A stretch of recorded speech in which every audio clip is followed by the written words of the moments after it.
An empty plastic box of mass m is found to accelerate up at the rate of g by 6 when placed deep inside the water.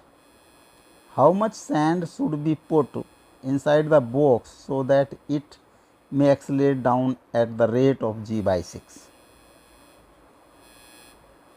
ये water यहाँ पर ये एक box है, suppose इसका volume is v,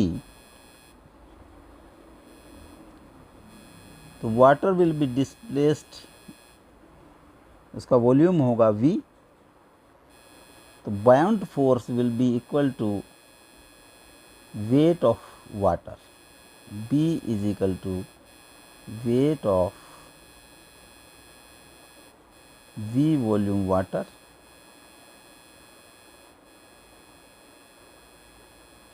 क्योंकि दोनों ही case में पानी के अंदर है ये box, it means this will be constant, तो b ही दोनों कंडीशन में b एक्ट करेगा एंड हमेशा अपर साइड, ऊपर की साइड में होगा। इसका वेट डाउनवर्ड mg और इसका जो एक्सेलरेशन है that is upward at the rate of g by 6, a is g by 6,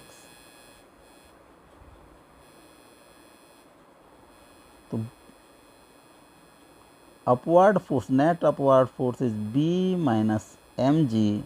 is equal to ma is equal to mg by 6, तो b is equal to mg plus mg by 6 is equal to 7 mg by 6, तो bound force है that is 7 mg by 6। अब second condition में इसके अंदर हमने sand put कर दिया है,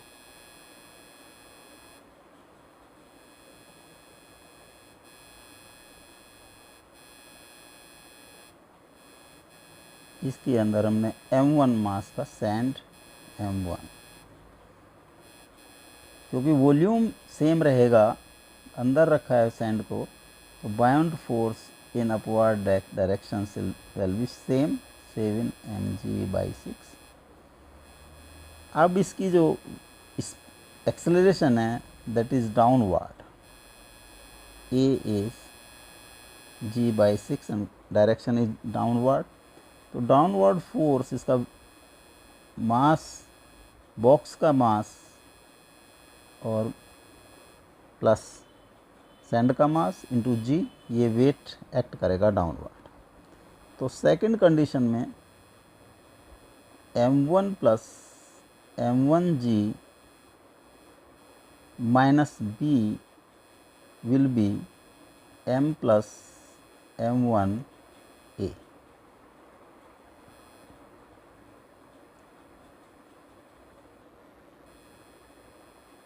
और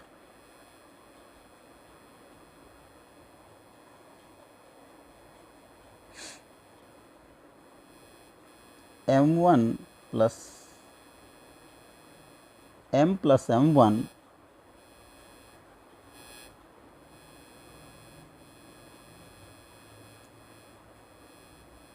g प्लस ये minus m plus m1 a is equal to 7, ये b is equal to b, और m plus m1 g minus a is equal to 7 mg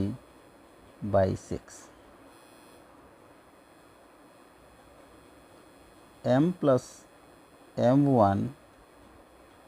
g minus g by 6 7 mg by 6, और m plus m1 5g by 6 is equal to 7 mg by 6। 6 से 6 cross हो जाएगा, G से G cross हो गया,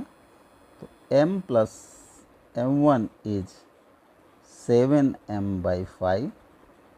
और m1 is equal to 7m/5 minus m is equal to 2m/5।